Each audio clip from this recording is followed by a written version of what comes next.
ಪ್ರೀತಿಯ ಪ್ರಥಮ PUC ವಿದ್ಯಾರ್ಥಿಗಳಿಗೆ ಇಂದಿನ ಅವಧಿಗೆ ಸ್ವಾಗತ. ವಿದ್ಯಾರ್ಥಿಗಳೇ, ನಾವು ವಚನಗಳನ್ನ ಅಧ್ಯಯನ ಮಾಡ್ತಾ ಇದ್ವಿ. ಇದು ಕೊನೆಯ ಅವಧಿ ಭಾಗ 7. ನಾವು ಅಕ್ಕ ಮಹಾದೇವಿಯವರ ವಚನವನ್ನ ಅಭ್ಯಾಸ ಮಾಡ್ತಾ ಇದ್ವಿ. ಅಕ್ಕ ಮಹಾದೇವಿಯವರ ಪರಿಚಯ ಆಗಿತ್ತು, ಹಾಗೆ ಪೀಠಿಕೆ ವಿಚಾರವನ್ನ ಕೂಡ ಹೇಳಿದ್ದೆ. ಪ್ರತಿ ವ್ಯಕ್ತಿಗೂ ಏಕಾಗ್ರತೆ ತುಂಬಾ ಅತ್ಯವಶ್ಯಕತೆ. ಆ ಏಕಾಗ್ರ ಚಿತ್ತತೆ ಎನ್ನುವಂತಹದನ್ನ ಬದುಕಿನಲ್ಲಿ ಇಟ್ಕೊಂಡಾಗ ಲೌಕಿಕ ಬದುಕಿಗಾಗ್ಲಿ ಅಥವಾ ಆಧ್ಯಾತ್ಮಿಕ ಬದುಕಿಗಾಗ್ಲಿ ಅದು ತುಂಬಾ ಅವಶ್ಯಕತೆ ಅಂತ ಹೇಳಿ ಅದನ್ನ ವಿಸ್ತರಿಸಿ ಹೇಳಿದ್ದೆ. ಪೀಠಿಕೆ ವಿಚಾರಗಳನ್ನ ಸಹ, ಹಾಗೆ ಪದಕೋಶಗಳನ್ನ ತಿಳ್ಕೊಂಡಿದ್ವಿ. ಇಲ್ಲಿ ಭವ ಅಂದ್ರೆ ಹುಟ್ಟು, ಶೃಂಗಾರ ಅಂದ್ರೆ ಅಲಂಕಾರ, ಭೂಷಣ, ಗಣ ಅಂದ್ರೆ ಶಿವಗಣ, ಮೇಳಾಪ ಅಂದ್ರೆ ಸಮೂಹ, ಭಾತೆ ಅಂದ್ರೆ ಪ್ರಯೋಜನ. ಇವತ್ತು ಕೇವಲ ಇನ್ನೊಂದು ವಚನವನ್ನ ಮಾಡಿ ನಿಮ್ಗೆ ಕೊನೆಯ ವಚನವನ್ನ ಮಾಡಿ ಭಾಷಾಭ್ಯಾಸಕ್ಕೆ ಹೋಗೋಣ ಅಂತ. ಇದು ಮೊದಲನೇ ವಚನ. ಈ ಮೊದಲನೇ ವಚನದಲ್ಲಿ ಬೆಲೆ ಬಾಳಬಹುದಾದಂತಹ ಮುತ್ತು, ರತ್ನ, ಚಿನ್ನ ಈ ಮೂರನ್ನ ಹೋಲಿಕೆ ಕೊಟ್ಟು ಹೇಳ್ತಾ ಇದ್ದಾರೆ. ಇವು ಬೆಲೆ ಬಾಳುವಂತಹವುಗಳು ಅಂತ ಹೇಳಿ ನಾವು ಆಕರ್ಷಣೆಗೆ ಒಳಗಾದ್ವಿ ಅಂದ್ರೆ ನಮ್ಮ ನಿಜವಾದ ಜೀವನದ ಬೆಲೆ ಇಲ್ಲದೆ ಹೋಗುತ್ತೆ. ಹಾಗಾಗಿ ಲೋಕದ ಭಜನೆ ವಿಚಾರ ಒಳ್ಳೇದೇ ಆದ್ರೂ ಕೂಡ ಆ ಒಳ್ಳೆಯ ವಿಚಾರದಲ್ಲಿ ನಾವು ಸಿಲುಕೊಂಡಿದೀವಿ ಅನ್ನೋ ಕಾರಣಕ್ಕೋಸ್ಕರವೇ ನಮ್ಗೆ ಮುಕ್ತಿ ಸಿಕ್ಕೋದಿಕ್ಕೆ ಸಾಧ್ಯ ಇಲ್ಲ. ಬದಲಾಗಿ ನಾವು ಅಂತರ್ಮುಖಿಯಾಗಿ ಆತ್ಮದಲ್ಲಿ ಶುದ್ಧ ಚೈತನ್ಯದಲ್ಲಿ ಪರಮಾತ್ಮನನ್ನ ಕಾಣ್ಬೇಕು ಅಂತ ಹೇಳಿದ್ರು. ಅಲ್ಲದೆ ಹೋದ್ರೆ ನಮ್ಗೆ ಜನನ ಮರಣ ಬಿಡೋದಿಲ್ಲ ಅಂತ ಹೇಳಿ ಅಕ್ಕ ಮಹಾದೇವಿಯವರು ಈ ಮುತ್ತನ್ನ ಮತ್ತೆ ರತ್ನವನ್ನ, ಚಿನ್ನವನ್ನ, ಚಿನ್ನದ ಕತ್ತಿಯನ್ನ ಹೋಲಿಕೆ ಕೊಟ್ಟು ಹೇಳಿದ್ರು ವಿದ್ಯಾರ್ಥಿಗಳೇ. ಹಾಗೆ ಎರಡನೆಯ ಈ ಪದ್ಯದಲ್ಲಿ ಲೋಕದ ಚೇಷ್ಟೆಗೆ ರವಿ ಬೀಜ ಆಗಿರುವ ರೀತಿಯಲ್ಲೇ ನಮ್ಮ ಇಂದ್ರಿಯಗಳ ಚೇಷ್ಟೆಗೆ ಮನಸ್ಸೇ ಮೂಲ. ಹಾಗಾಗಿ ಇಲ್ಲಿ ಒಂದು ಇಂದ್ರಿಯವನ್ನ ತೋರಿಸಿ ಹೇಳ್ತಾ ಇದ್ದೀನಿ. ಇಂತಹ ಇಂದ್ರಿಯಗಳು ನಾವು ಒಳ್ಳೇದನ್ನ ಕೇಳ್ತಾ, ಒಳ್ಳೇದನ್ನ ನೋಡ್ತಾ, ಒಳ್ಳೇದನ್ನ ಮಾಡ್ತಾ ನಮ್ಮ ಕಾಯ ವಾಚ ಮನಸ್ಸ ನಿಷ್ಠೆಯಿಂದ ಶುದ್ಧವಾಗಿ ಶುದ್ಧ ಚೇತನದಿಂದ ಕಾರ್ಯಪ್ರವೃತ್ತರಾದರೆ ಆ ಮನಸ್ಸನ್ನ ಶುದ್ಧವಾಗಿ ಇಟ್ಕೊಂಡಂತಹ ಸಂದರ್ಭದಲ್ಲಿ ಅದು ಪರಮಾತ್ಮನಲ್ಲಿ ಸೇರ್ಕೊಂಡಾಗ ಮಾತ್ರ ಹುಟ್ಟು ಸಾವಿನಿಂದ ವಿಮುಕ್ತಿ ಆಗೋದಿಕ್ಕೆ ಸಾಧ್ಯ ಎನ್ನುವಂತಹ ಮಾತನ್ನ ಅಕ್ಕ ಮಹಾದೇವಿಯವರು ತಮ್ಮ ಅಂಕಿತವಾದ ಚನ್ನಮಲ್ಲಿಕಾರ್ಜುನನ್ನ ಸ್ಮರಿಸುತ್ತಾ ಹೇಳಿದ್ದಾರೆ ವಿದ್ಯಾರ್ಥಿಗಳೇ. ಈಗ ಕೊನೆಯ ಪದ್ಯವನ್ನ ನೋಡೋಣ.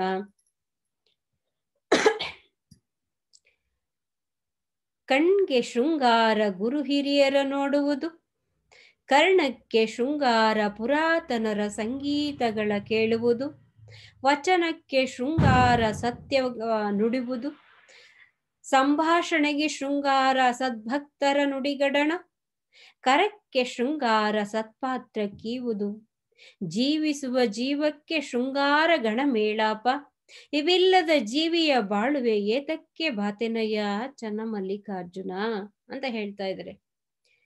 ಕಣ್ಗೆ ಶೃಂಗಾರ ಗುರು ಹಿರಿಯರ ನೋಡುವುದು, ಕರ್ಣಕ್ಕೆ ಶೃಂಗಾರ ಪುರಾತನರ ಸಂಗೀತಗಳ ಕೇಳುವುದು, ವಚನಕ್ಕೆ ಶೃಂಗಾರ ಸತ್ಯವಾ ನುಡಿಯುವುದು, ಸಂಭಾಷಣೆಗೆ ಶೃಂಗಾರ ಸದ್ಭಕ್ತರ ನುಡಿಗಡಣ, ಕರಕ್ಕೆ ಶೃಂಗಾರ ಸತ್ಪಾತ್ರ ಕೀವುದು, ಜೀವಿಸುವ ಜೀವಕ್ಕೆ ಶೃಂಗಾರ ಗಣ ಮೇಳಾಪ, ಇವಿಲ್ಲದ ಜೀವಿಯ ಬಾಳುವೆ ಏತಕ್ಕೆ ಬಾತೆನಯ್ಯ ಚನ್ನಮಲ್ಲಿಕಾರ್ಜುನ ಚನ್ನಮಲ್ಲಿಕಾರ್ಜುನ. ಇಲ್ಲಿ ಯಾವುದು ಶೃಂಗಾರ, ಯಾವುದು ನಿಜವಾದ ಅಲಂಕಾರ ಅನ್ನುವುದನ್ನ ಹೇಳ್ತಾ ಇದ್ದಾರೆ. ನಾವು ಚೆನ್ನಾಗಿ ಅಲಂಕಾರ ಮಾಡ್ಕೊಳ್ಳೋದು ಅಂದರೆ ಒಳ್ಳೊಳ್ಳೆ ರೀತಿಯ ಮೇಕಪ್ ಸಾಧನಗಳನ್ನು ಬಳಸಿ ತುಟಿಗೆ ಲಿಫ್ಟಿಕ್ ಹಾಕೊಂಡು ಕಣ್ಣಿಗೆ ಕಾಡಿಗೆ ಇಟ್ಕೊಂಡು ಮುಖಕ್ಕೆ ಸ್ನೋ ಪೌಡ್ರ್ ಹಾಕೊಂಡು ಮೆರೆಯೋದು ಅನ್ನುವಂತಹ ರೀತಿಯಲ್ಲಿ ತಿಳ್ಕೊಳ್ಳೋದಲ್ಲ. ಇಲ್ಲಿ ನಿಜವಾದ ಅರ್ಥದಲ್ಲಿ ಕಣ್ಣಿಗೆ ಯಾವುದು ಶೃಂಗಾರ ಅಂದರೆ ಗುರು ಹಿರಿಯರನ್ನ ನೋಡುವುದು. ಪರಮಾತ್ಮ ಒಳ್ಳೆ ದೃಷ್ಟಿಯನ್ನ ಕೊಟ್ಟಿದ್ದಾನೆ. ನಮ್ಮ ದೃಷ್ಟಿ ಸಮ್ಯಕ್ ದೃಷ್ಟಿ ಆಗ್ಬೇಕು. ಸಮ್ಯಕ್ ನೋಟ, ಸಮ್ಯಕ್ ದೃಷ್ಟಿ, ಸಮ್ಯಕ್ ಜ್ಞಾನ ಅಂತ ಹೇಳ್ತಾರೆ. ಹಾಗೆ ಅಂತಹ ಒಂದು ಶೃಂಗಾರ ಯಾವ್ದಪ್ಪ ಅಂದ್ರೆ ಗುರು ಹಿರಿಯರನ್ನ ನೋಡುವುದು. ವಯಸ್ಸಾದಂತಹ ತಾಯಿ ತಂದೆ ಅಜ್ಜ ಅಜ್ಜಿ ಮನೆಯಲ್ಲಿ ಇದ್ರೆ ಅವರನ್ನ ಆ ವೃದ್ಧರಲ್ಲಿ ಪರಮಾತ್ಮರನ್ನ ಕಾಣು ಅಂತ ಹೇಳ್ತಾರೆ ನೋಡ್ರಿ. ಗುರು ಹಿರಿಯರಲ್ಲಿ ದೇವರನ್ನ ಕಾಣು ಅಂತ ಹೇಳ್ತಾರಲ್ಲ, ಅಂತಹ ರೀತಿಯಲ್ಲಿ ನಾವು ಹಿರಿಯರನ್ನ ಗೌರವಿಸ್ಬೇಕು, ಪೂಜಿಸ್ಬೇಕು. ಅಂತಹ ಒಳ್ಳೆಯ ಪವಿತ್ರವಾದ ಕೆಲಸವನ್ನ ನಮ್ಮ ಕಣ್ಣುಗಳು ಮಾಡ್ಲಿ. ಬಾಹ್ಯವಾದ ಅಲಂಕಾರಕ್ಕೆ ನಾವು ಸೋತು ಹೋಗ್ಬಾರ್ದು. ಕಣ್ಣಿಗೆ ಕಾಡಿಗೆ ಇಟ್ಕೊಳ್ಳೋಣ, ಆದ್ರೆ ಕಾಡಿಗೆ ಇಟ್ಕೊಳ್ಳೋದೇ ನಮ್ಮ ಕಣ್ಣಿನ ಉದ್ದೇಶ ಅಲ್ಲ. ನಿಜವಾಗಿ ಆ ಒಳಗಣ್ಣು ಏನಿದೆ, ಆತ್ಮದ ಕಣ್ಣು, ಅದು ತೆರಿಬೇಕು. ಹೃದಯದ ಕಣ್ಣು ತೆರೆದು ನಾವು ಚೇತನ ಸ್ವರೂಪಿಯಾದಂತಹ ವೃದ್ಧರಲ್ಲಿ ದೇವರನ್ನ ಕಾಣ್ತಾ ಹೋಗ್ಬೇಕು, ಗುರು ಹಿರಿಯರಲ್ಲಿ ದೇವರನ್ನ ಕಾಣ್ತಾ ಹೋಗ್ಬೇಕು. ಅದು ನಿಜವಾದ ಶೃಂಗಾರ ಕಣ್ಣಿಗೆ ಅಂತ ಹೇಳ್ತಾ ಇದ್ದಾರೆ. ಇನ್ನ ಎರಡನೇದು, ಪುರಾತನರ ಸಂಗೀತಗಳನ್ನ ಕೇಳುವುದು. ಯಾವುದಕ್ಕೆ? ಕರ್ಣಕ್ಕೆ. ಕರ್ಣ ಅಂದ್ರೆ ಕಿವಿ. ನೋಡ್ರಿ, ಇಲ್ಲಿ 2 ಕಿವಿ ಚಿತ್ರ ತೋರಿಸಿ ಒಂದು ಸಂಗೀತದ ಚಿತ್ರವನ್ನ ತೋರಿಸಿದೀನಿ. ಯಾಕೆ ಅಂದ್ರೆ ಕೇಳೋದು, ಒಳ್ಳೇದನ್ನ ಕೇಳ್ಬೇಕು. ಯಾವ ರೀತಿಯಲ್ಲಿ ನೀವು ಕೇಳ್ತಿರೋ, ಒಳ್ಳೇದನ್ನ ಕೇಳಿದ್ರೆ ಒಳ್ಳೇದನ್ನೇ ನುಡಿತೀರ. ಹಾಗಾಗಿ ನಾವು ಒಳ್ಳೇದನ್ನ ಕೇಳ್ತಾ, ಒಳ್ಳೇದನ್ನ ಮಾಡ್ತಾ, ಒಳ್ಳೇದನ್ನೇ ನುಡಿಬೇಕು. 3 ಕೋತಿಗಳ ಕತೆ ಕೇಳಿದಿರಲ್ಲ, ಅದು ಕೆಟ್ಟದ್ದನ್ನ ಕೇಳಬಾರ್ದು ಅಂತ ಕಿವಿ ಮುಚ್ಕೊಳ್ಳುತ್ತೆ, ಮತ್ತೆ ಕೆಟ್ಟದ್ದನ್ನು ನುಡಿಬಾರ್ದು ಅಂತ ಹೇಳಿ ಬಾಯಿ ಮುಚ್ಕೊಳ್ಳುತ್ತೆ, ಕೆಟ್ಟದ್ದನ್ನು ನೋಡ್ಬಾರ್ದು ಅಂತ ಕಣ್ಣು ಮುಚ್ಕೊಳ್ಳುತ್ತೆ. ಅಂದಾಗ ನಾವು ಏನನ್ನ ನೋಡ್ಬೇಕು? ಕಣ್ ತೆರೆದು ಒಳ್ಳೇದನ್ನೇ ನೋಡ್ಬೇಕು, ಒಳ್ಳೇದನ್ನ ಕೇಳ್ಬೇಕು, ಒಳ್ಳೇದನ್ನೇ ನುಡಿಬೇಕು ಅಂತ ಅರ್ಥ ಇಲ್ಲಿ ಕೂಡ. ಕರ್ಣಕ್ಕೆ ಶೃಂಗಾರ, ಪುರಾತನರ ಸಂಗೀತ ಕೇಳುವುದು. ಒಳ್ಳೆಯ ಸಂಗೀತವನ್ನ, ಹಿಂದೂಸ್ತಾನಿ ಸಂಗೀತ, ಕರ್ನಾಟಕ ಸಂಗೀತ ಅಂತ ಹೇಳ್ತಾ ನಾವು ಪರಮಾತ್ಮನ ವಿಚಾರಗಳನ್ನ ಸ್ಮರಿಸ್ಬೇಕು. ಹರಿಚಿತ ಸತ್ಯ ನಮ್ಮ ಹರಿಚಿತ ಸತ್ಯ, ನರಚಿತಕ್ಕೆ ಬಂದರೆ ಲವಲೇಶ ಉಳಿಯದೋ, ಹರಿಚಿತ ಸತ್ಯ. ಕೃಷ್ಣನ ನೆನೆದರೆ ಕಷ್ಟ ಒಂದಿಷ್ಟಿಲ್ಲ, ಕೃಷ್ಣ ಎನ್ನಬಾರದೆ. ನರ ಜನ್ಮ ಬಂದಾಗ ನಾಲಿಗೆ ಇರುವಾಗ ಕೃಷ್ಣ ಎನ್ನಬಾರದೆ ಅಲ್ವಾ? ಶಿವ ಶಿವ ಎಂದರೆ ಭಯವಿಲ್ಲ, ಶಿವನಾಮಕ್ಕೆ ಸಾಟಿ ಬೇಲ್ಲ, ಶಿವನಾಮಕ್ಕೆ ಸಾಟಿ ಬೇಲ್ಲ ಅಲ್ವಾ? ಅಂತಹ ಸಂಗೀತ, ಪರಮಾತ್ಮನ ವಿಚಾರಗಳನ್ನ ನೀವು ಕೇಳ್ತಾ ಹೋಗ್ಬೇಕು. ಆಗ ನಿಮ್ಮ ಕಿವಿ ಪವಿತ್ರವಾಗ್ತಾ ಹೋಗ್ತವೆ. ನಾವೇನನ್ನ ಕೇಳಿಸ್ಕೊಳ್ತೀವೋ ಅದೇ ನಮ್ಮ ಮನಸ್ಸು ಎನ್ನುವಂತಹ ಬೀಜದಲ್ಲಿ ಕಾರ್ಯಪ್ರವೃತ್ತವಾಗೋದಿಕ್ಕೆ ಸಾಧ್ಯ ಆಗುತ್ತೆ ಅಂತ ಹೇಳಿ ಇಂದಿನ ವಚನದಲ್ಲಿ ಹೇಳಿದ್ರಲ್ಲ. ಹಾಗಾಗಿ ಅದೇ ಅಂಶವನ್ನ ಇಲ್ಲಿ ಕೂಡ ಹೇಳ್ತಾ ಇದ್ದಾರೆ. ಕಾಯ ವಾಚ ಮನಸ್ಸ ನಿಷ್ಠೆಯಿಂದ ಇರ್ಬೇಕು ಅಂದ್ರೆ ನಮ್ಮ ಶರೀರದಲ್ಲಿ ಇರುವಂತಹ ಇಂದ್ರಿಯಗಳನ್ನ ಸರಿಯಾದ ರೀತಿಯಲ್ಲಿ ನಾವು ಬಳಸ್ಕೊಳ್ಬೇಕು ಅಂತ ಹೇಳ್ತಾ ಕಣ್ಣು ಕಿವಿಗಳನ್ನ ಕುರಿತು ಹೇಳ್ತಾ ಇದ್ದಾರೆ. ಹಾಗೆ ವಚನ, ವಚನ ಅಂದ್ರೆ ಮಾತು. ನಾವು ಮಾತನ್ನ ಆಡ್ತಾ ಇದ್ದೀವಿ ಅಂದ್ರೆ ಸತ್ಯವನ್ನ ನುಡಿಬೇಕು. ಸತ್ಯವನ್ನ ನುಡಿಯುವುದೇ ಶೀಲ ಅಂತ ಹೇಳ್ತಾರೆ. ಯಾಕಂದ್ರೆ ಅಸತ್ಯವನ್ನ ನುಡಿದ್ರೆ ಪರಮಾತ್ಮ ಮೆಚ್ಚೋದಿಲ್ಲ. ಸತ್ಯವಾಕ್ಯಕ್ಕೆ ಮೆಚ್ಚಿ ನಡೆದರೆ, ನಾವು ಸತ್ಯವಾಕ್ಯಕ್ಕೆ ತಪ್ಪದೆ ನಡೆದ್ರೆ ಮೆಚ್ಚನ ಪರಮಾತ್ಮನು ಅಂತ ಹೇಳ್ತಾರೆ. ಅಸತ್ಯವನ್ನ ನುಡಿಬಾರ್ದು. ಸತ್ಯವಾಕ್ಯಕ್ಕೆ ಪುಣ್ಯಕೋಟಿ ಕತೆ ಕೇಳಿದಿರಲ್ಲ, ಸತ್ಯವಾಕ್ಯಕ್ಕೆ ಅದು ತಪ್ಪಿ ನಡೀಲಿಲ್ಲ ಪುಣ್ಯಕೋಟಿ ಅನ್ನುವಂತಹ ಹಸು. ಹಾಗೆ ಆ ಸತ್ಯವಾಕ್ಯವನ್ನ ನಾವು ಪರಿಪಾಲನೆ ಮಾಡಬೇಕು ನಮ್ಮ ಮಾತಿನಲ್ಲಿ. ಹಾಗೆ ಸಂಭಾಷಣೆಗೆ ಶೃಂಗಾರ, ಸದ್ಭಕ್ತರ ನುಡಿಗಡಣ. ನಾವು ಸಂಭಾಷಣೆ ಮಾಡ್ತಾ ಇದ್ದೀವಿ, ವಿಚಾರಗಳನ್ನ ಚರ್ಚೆ ಮಾಡ್ತಾ ಇದ್ದೀವಿ ಅಂದ್ರೆ ಆ ಸಂಭಾಷಣೆ ಶೃಂಗಾರಗೊಳ್ಬೇಕು ಅಂದ್ರೆ ಸದ್ಭಕ್ತರೆಲ್ಲ ಒಟ್ಟಿಗೆ ಒಂದು ಗುಂಪಾಗಿ ಸೇರ್ಬೇಕು. ನುಡಿ ಗಡಣ, ಗಡಣ ಅಂದ್ರೆ ಗುಂಪು. ಸದ್ಭಕ್ತರೆಲ್ಲ, ಅನುಭವಿಗಳೆಲ್ಲ ಕೂಡಿ ಅನುಭವದ ಅಡಿಗೆಯನ್ನ ಮಾಡಿ ಅದನ್ನ ಎಲ್ಲರಿಗೂ ಉಣಬಡಿಸ್ಬೇಕು. ಹಾಗಾಗಿ ತನ್ನ ಅನುಭವದ ವಿಚಾರಗಳನ್ನ ಹೇಳಿಕೊಳ್ಳೋದಕ್ಕೆ ಸದ್ಭಕ್ತರ ನುಡಿಗಣನ ಇದ್ದದ್ದೇ ಅನುಭವ ಮಂಟಪ. ಅಂತಹ ಅನುಭವ ಮಂಟಪದಲ್ಲಿ ಸಂಭಾಷಣೆಗಳು ನಡೀತಾ ಇದ್ವು. ಸದ್ಭಕ್ತರೆಲ್ಲ ಕೂಡಿ ನುಡಿಗಣನದಲ್ಲಿ ಶೃಂಗಾರವಾದಂತಹ ಒಳ್ಳೆಯ ಸದ್ಮೌಲ್ಯಗಳ ವಿಚಾರಗಳನ್ನ ಚಿಂತನೆ ಮಾಡ್ತಾ ಇದ್ರು. ಹಾಗಾಗಿ ಸಂಭಾಷಣೆಗೆ ಶೃಂಗಾರ, ಸದ್ಭಕ್ತರ ನುಡಿಗಣನ ಅಂತ ಹೇಳ್ತಾರೆ. ಕರಕ್ಕೆ ಶೃಂಗಾರ, ಕೈ ಇದೆ, ಪರಮಾತ್ಮ ಕೈ ಕೊಟ್ಟಿದ್ದಾನೆ ನೋಡಿ, ತೋರಿಸ್ತಾ ಇದ್ದೀನಿ. ವೃದ್ಧರಿಗೆ ನಿಮ್ ಕೈಲಾದಷ್ಟು ಸಹಾಯ ಮಾಡೋದು, ವೃದ್ಧರ ಕೈಯನ್ನು ಹಿಡಿದು ನಡೆಸುವಂಥದ್ದು, ಹಾಗೆ ವೃದ್ಧರನ್ನ ನಾವು ಗೌರವಿಸ್ತಾ ಪೂಜೆ ಮಾಡ್ತಾ ಒಂದು ಪವಿತ್ರವಾದ ಅವರ ಹೃದಯವನ್ನ ಸಂಪಾದನೆ ಮಾಡುವಂತಹದ್ದೇ ನಿಜವಾದ ಶ್ರೇಷ್ಠವಾದಂತಹ ಕಾಯಕ. ಕರಕ್ಕೆ ಶೃಂಗಾರ ಸತ್ಪಾತ್ರ ಕೀವುದು ಅಂತ ಹೇಳಿ ಕೈಗೆ 3 ಉದಾಹರಣೆಗಳನ್ನ ಚಿತ್ರಸಹಿತವಾಗಿ ನಾನು ತೋರಿಸ್ತಾ ಇದ್ದೀನಿ. ವಿದ್ಯಾರ್ಥಿಗಳೇ ನೋಡಿ ಅರ್ಥ ಮಾಡ್ಕೊಳ್ಳಿ. ಹಾಗೆ ಜೀವಿಸುವ ಜೀವನಕ್ಕೆ ಶೃಂಗಾರ ಗಣಮೇಳಾಪ, ಜೀವಿಸುವಂತಹ ಈ ಜೀವಕ್ಕೆ ಶೃಂಗಾರವಾದ ಗಣಮೇಳಾಪ. ಸದ್ಭಕ್ತರು ನೋಡ್ರಿ, ಇಲ್ಲೆಲ್ಲರೂ ಎಲ್ಲ ಸದ್ಭಕ್ತರೆಲ್ಲ ಕೂಡಿ ಪರಮಾತ್ಮನನ್ನ ಸ್ಮರಿಸಿ ಹಾಡಿ ಕುಣಿತಾ ಇದ್ದಾರೆ. ಇಂತಹ ಜೀವಿಸುವಂತಹ ಜೀವನಕ್ಕೆ ಶೃಂಗಾರವಾದಂತಹ ಗಣ ಗುಂಪುಗಳು ಮೇಳೈಸಿದಾಗ ಈ ಒಂದು ಜೀವನಕ್ಕೆ ಒಂದು ಸಾರ್ಥಕ್ಯತೆ ಸಿಕ್ಕುತ್ತೆ. ಇವ್ಯಾವೂ ಇಲ್ಲದೆ ಇರ್ತಕ್ಕಂತಹ ಇವಿಲ್ಲದ ಜೀವಿಯ ಬಾಳ್ವೆ ಏತಕ್ಕೆ ಬಾತೆನಯ್ಯ ಅಂದ್ರೆ, ಕಣ್ಣಿಗೆ ಶೃಂಗಾರವಾಗುವಂತಹ ಗುರು ಹಿರಿಯರನ್ನ ನೋಡದೆ, ಮತ್ತೆ ಕಿವಿಗೆ ಶೃಂಗಾರವಾಗುವಂತಹ ಪುರಾತನ ಸಂಗೀತಗಳನ್ನ ಕೇಳಿಸಿಕೊಳ್ಳದೆ, ಮಾತನಾಡುವಾಗ ಸತ್ಯವನ್ನ ನುಡಿಯದೆ, ಸಂಭಾಷಣೆಯ ಸಂದರ್ಭದಲ್ಲಿ ಸದ್ಭಕ್ತರಿಲ್ಲದೆ, ಮತ್ತೆ ಸತ್ಪಾತ್ರರಿಗೆ ನೀಡದೇ ಇರುವಂತಹ ಕೈಗಳು, ಜೀವಿಸುವಂತಹ ಜೀವನದಲ್ಲಿ ಇವೆಲ್ಲವೂ ಅಲಂಕಾರ, ಇವೆಲ್ಲವೂ ಶೃಂಗಾರ. ಇಂತಹ ಈ ಗಣಗಳ ಮೇಳಾಪದಲ್ಲಿ ಗುಂಪಿನಲ್ಲಿ ನಾನಿದ್ದು ಭಾವಿಸಿದಾಗ, ಜೀವಿಸಿದಾಗ ಮಾತ್ರ ಈ ಜೀವನಕ್ಕೆ ಒಂದು ಅರ್ಥ ಬರುತ್ತೆ, ಸಾರ್ಥಕತೆ ಕಾಣುತ್ತೆ. ನಾವು ಪರಮಾತ್ಮನನ್ನ ಒಳ್ಳೆಯ ಶುದ್ಧ ಚೈತನ್ಯದಲ್ಲಿಯೇ ನಾವು ಕಾಣ್ತಾ ಹೋಗ್ಬೋದು. ಮಾನವತ್ವವನ್ನ ದೈವತ್ವಕ್ಕೆ ಹೇರಿಸೋದಿಕ್ಕೆ ನಮ್ಮಲ್ಲಿರ್ತಕ್ಕಂಥ ಮೃಗತ್ವವನ್ನ ನಾವು ತೊರೆದು ಈ ಎಲ್ಲರನ್ನ ಮನುಷ್ಯ ಸಹಜವಾದ ಪ್ರೀತಿ ಸೌಹಾರ್ದತೆಯಲ್ಲಿ ನಾವು ನೋಡ್ಬೇಕು. ಇವೇ ನಿಜವಾದ ಜೀವನಕ್ಕೆ ಅರ್ಥ. ಇವಿಲ್ಲದ ಜೀವಿಯ ಬಾಳ್ವೆ ಏತಕ್ಕೆ ಬಾತೆನಯ್ಯ, ಬಾತೆನಯ್ಯ ಅಂದ್ರೆ ಏತಕ್ಕೋಸ್ಕರ ಜೀವಿಸ್ಬೇಕಯ್ಯ ಅಂತ ಹೇಳಿ ಚನ್ನಮಲ್ಲಿಕಾರ್ಜುನನನ್ನ ಅಕ್ಕ ಮಹಾದೇವಿಯವರು ಇಲ್ಲಿ ಕುರಿತು ಹೇಳಿದ್ದಾರೆ. ವಿದ್ಯಾರ್ಥಿಗಳೇ, ಇಲ್ಲಿಗೆ ಈ ವಚನವು ಕೂಡ ಮುಕ್ತಾಯಗೊಂಡಿತು. ಈಗ ಭಾಷಾಭ್ಯಾಸವನ್ನ ನೋಡೋಣ. ಸಂದರ್ಭ ಸೂಚಿಸಿ ವಿವರಿಸಿ ಅಂತ ಇದೆ. ಮುತ್ತಿನ ಬಲೆಯಾದಡೆ ಬಂಧನವಲ್ಲವೇ. ಪ್ರಸ್ತುತ ಈ ವಾಕ್ಯವನ್ನ ಅಕ್ಕ ಮಹಾದೇವಿಯವರು ರಚಿಸಿರುವ ವಚನಗಳಿಂದ ಆಯ್ದುಕೊಳ್ಳಲಾಗಿದೆ. ಕೇವಲ ಭಜನೆ ಭಕ್ತಿಯಲ್ಲಿ ಮುಳುಗಿದಾಕ್ಷಣ ಅವು ಒಳ್ಳೆಯ ಗುಣಗಳೇ ಆದರೂ ಕೂಡ ಕೇವಲ ಅವುಗಳಿಂದಲೇ ಮುಕ್ತಿ ಹೊಂದಲು ಸಾಧ್ಯವಿಲ್ಲ ಎಂದು ಹೇಳುವಂತಹ ಸಂದರ್ಭದಲ್ಲಿ ಈ ಮಾತು ಬಂದಿದೆ. ರತ್ನದ ಸಂಕೋಲೆಯಾದರೂ ಅದು ತೊಡಕೆ, ಮುತ್ತಿನ ಬಲೆಯಾದರೂ ಕೂಡ ಅದು ಬಂಧನವೇ.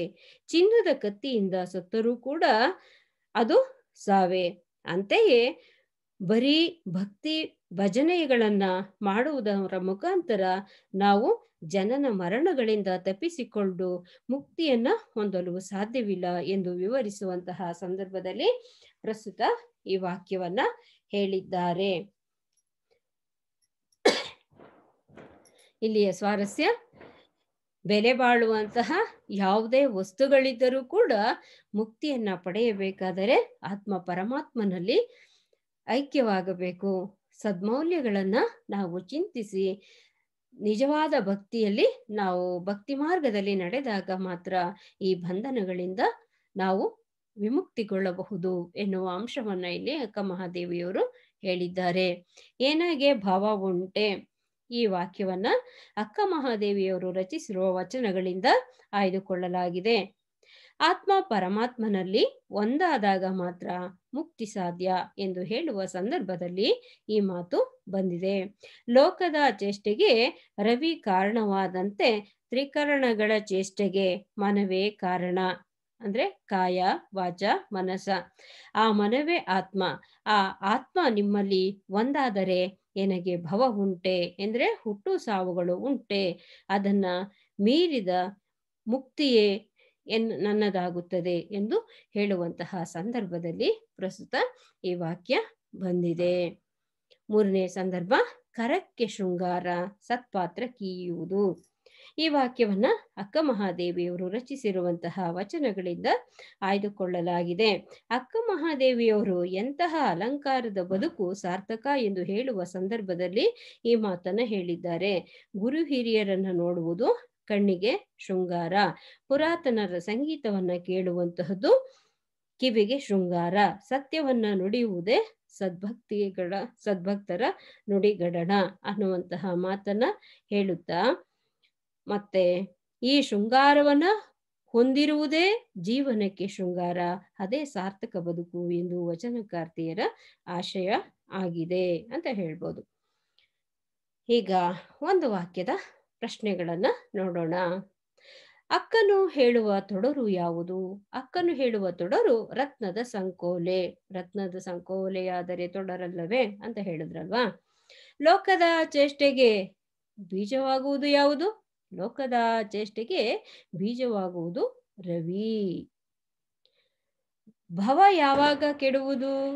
ಶಿವನಲ್ಲಿ ಮನ ಸಿಲುಕಿದಾಗ ಭವ ಕೆಡುವುದು. ಭವ ಅಂದ್ರೆ ಹುಟ್ಟು ಮತ್ತೆ ಸಾವಿನಿಂದ ವಿಮುಕ್ತಿಗೊಳ್ಳುವಂತಹದ್ದನ್ನ ಹೇಳ್ತೀವಿ.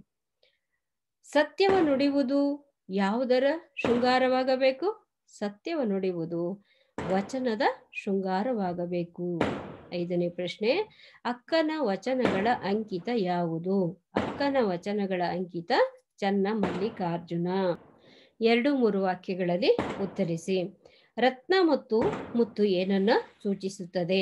ಉತ್ತರ, ರತ್ನದ ಸಂಕೋಲೆಯಾದರೂ ಅದು ತೊಡರನ್ನ, ಮುತ್ತಿನ ಬಲೆಯಾದರೂ ಅದು ಬಂಧನವನ್ನ ಸೂಚಿಸುತ್ತದೆ. 2ನೇ ಪ್ರಶ್ನೆ, ಲೋಕ ಹಾಗೂ ಕರಣಗಳ ಚೇಷ್ಟೆಗೆ ಬೀಜ ಯಾವುದು? ಲೋಕದ ಚೇಷ್ಟೆಗೆ ರವಿ ಬೀಜವಾದಂತೆ ಕರಣಗಳ ಚೇಷ್ಟೆಗೆ ಮನವೇ ಬೀಜ. ಪ್ರಶ್ನೆ 3, ಕಣ್ಣು ಹಾಗೂ ಕರ್ಣಗಳ ಶೃಂಗಾರ ಯಾವುದು?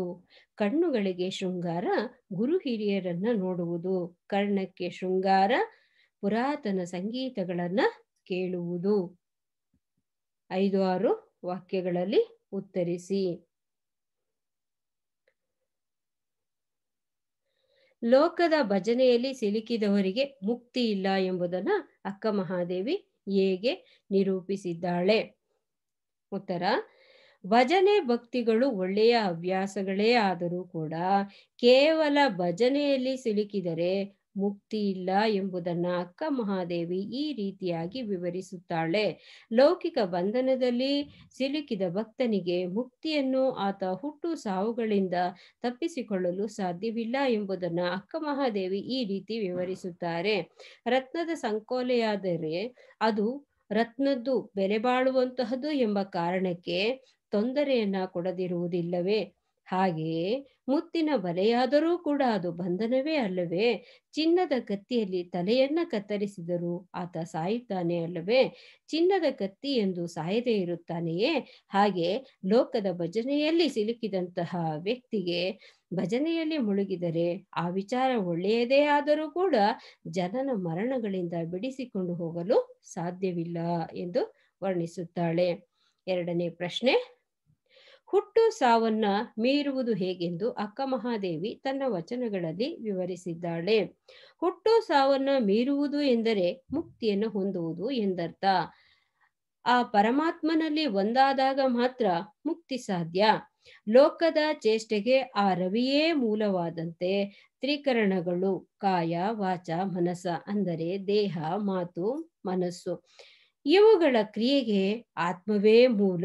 ನನಗಿರುವುದೊಂದೇ ಮನ, ಅದು ನಿನ್ನಲ್ಲಿ ಸಿಲುಕಿದ ನಂತರ ನನಗೆ ಹುಟ್ಟು ಸಾಧ್ಯವಿಲ್ಲ, ಮುಕ್ತಿ ದೊರಕುವುದೇ ಎನ್ನುವಂತಹ ವಿಚಾರವನ್ನ ಇಲ್ಲಿ ಭಜನೆಗಳಿಂದ ಮಾತ್ರ ಮುಕ್ತಿ ದೊರಕುವುದಿಲ್ಲ, ಆತ್ಮ ಪರಮಾತ್ಮನಲ್ಲಿ ಸೇರಿದಾಗ ಮಾತ್ರ ಮುಕ್ತಿ ದೊರಕುವುದಕ್ಕೆ ಸಾಧ್ಯ ಎಂದು ಅಕ್ಕ ಮಹಾದೇವಿಯವರು ಈ ವಚನಗಳಲ್ಲಿ ಹುಟ್ಟು ಸಾವುಗಳನ್ನು ಮೀರುವುದರ ಬಗ್ಗೆ ವಿಚಾರಿಸಿದ್ದಾರೆ.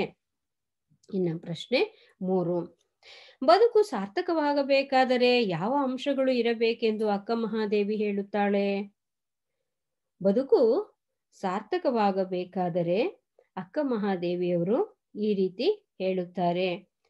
ಶರಣರ ಸಂಗಡದಿಂದ ಬದುಕು ಸಾರ್ಥಕತೆ ಇಲ್ಲವೇ ನಿರರ್ಥಕತೆ ಎಂಬುದನ್ನ ಅಕ್ಕ ಮಹಾದೇವಿಯವರು ಈ ರೀತಿ ಸಾಬೀತುಪಡಿಸುತ್ತಾರೆ. ಗುರಿ ಹಿರಿಯರನ್ನ ನೋಡುವುದೇ ಕಣ್ಣಿಗೆ ಶೃಂಗಾರ, ಪುರಾತನರ ಸಂಗೀತಗಳನ್ನ ಕೇಳುವುದೇ ಕಿವಿಗೆ ಅಲಂಕಾರ, ಸತ್ಯವನ್ನ ನುಡಿಯುವುದೇ ಮಾತಿಗೆ ಶೃಂಗಾರ, ಸದ್ಭಕ್ತರ ಮಾತುಗಳೇ ಸಂಭಾಷಣೆಗೆ ಸೌಂದರ್ಯವನ್ನ ನೀಡುವುದು, ಸತ್ಪಾತ್ರರಿಗೆ ನೀಡುವುದೇ ಕರಕ್ಕೆ ಶೃಂಗಾರ, ಈ ಶೃಂಗಾರಗಳಿಂದಲೇ ಜೀವಿಸುವ ಜೀವಕ್ಕೆ ಶೃಂಗಾರ, ಇವುಗಳಿಲ್ಲದ ಬಾಳು ನಿರರ್ಥಕ, ಅಂತಹವುಗಳಿಲ್ಲದ ಈ ಜೀವ ಏತಕ್ಕೆ ಪ್ರಯೋಜನ ಚನ್ನಮಲ್ಲಿಕಾರ್ಜುನ, ಇಂತಹ ಶೃಂಗಾರಗಳಿಂದಲೇ ಬದುಕು ಸಾರ್ಥಕವಾಗುತ್ತದೆ ಎಂದು ಅಕ್ಕ ಮಹಾದೇವಿ ಬದುಕು ಸಾರ್ಥಕವಾಗಬೇಕಾದರೆ ಈ ಎಲ್ಲ ಅಂಶಗಳು ಮುಖ್ಯ ಎಂದು ಹೇಳಿದ್ದಾರೆ. ಇನ್ನು ಭಾಷಾಭ್ಯಾಸದಲ್ಲಿ ನಾನಾರ್ಥಗಳನ್ನ ಕೊಟ್ಟಿದ್ದಾರೆ. ಒಂದು ಶಬ್ದಕ್ಕೆ ವಿಶಿಷ್ಟ ಸಂದರ್ಭ ಸನ್ನಿವೇಶಗಳ ಹಿನ್ನೆಲೆಯಲ್ಲಿ ಬೇರೆ ಬೇರೆ ಅರ್ಥಗಳು ಹೊಮ್ಮುತ್ತವೆ. ಹೀಗಾಗಿ ಅನೇಕ ಸಲ ಒಂದು ಪದದ ನಿರ್ದಿಷ್ಟ ಅರ್ಥವನ್ನ ಸಂದರ್ಭ ವಿಶೇಷವನ್ನ ಗಮನಿಸಿ ಹೇಳಬೇಕಾಗುತ್ತದೆ. ಭಾಷಾ ಪರಿಣಿತಿ ಹಾಗೂ ಭಾಷೆಯ ತಿಳುವಳಿಕೆಯನ್ನ ಈ ಪದಗಳು ಸಾಬೀತುಪಡಿಸುತ್ತವೆ. ಉದಾಹರಣೆಗೆ ಗುರು. ಗುರು ಅಂದ್ರೆ ನಾವು ಶಿಕ್ಷಕ ಅನ್ನೋ ಒಂದು ಅರ್ಥ ತಗೊಂಡ್ರೆ ಇನ್ನೊಂದು ಗ್ರಹ, ಇನ್ನೊಂದು ಗುರುವಾರ ಅಂತ ಹೇಳ್ತೀವಲ್ವಾ, ಇನ್ನೊಂದು ತೂಕ, ಎಂತಹ ಗುರುತರವಾದ ವ್ಯಕ್ತಿ ಅಂತ ಹೇಳ್ತೀವಲ್ಲ ಅಲ್ಲಿ ತೂಕ, ಮುಖ್ಯ ಅನ್ನೋ ಅರ್ಥನೂ ಕೂಡ ಬರುತ್ತೆ. ಗಣ ಅಂದ್ರೆ ಗುಂಪು, ಸಮೂಹ, ಜಂಗಮ ಅಂತ ನಾನಾ ಅರ್ಥಗಳಲ್ಲಿ ನಾವು ತಗೊಳ್ತೀವಿ ವಿದ್ಯಾರ್ಥಿಗಳೇ.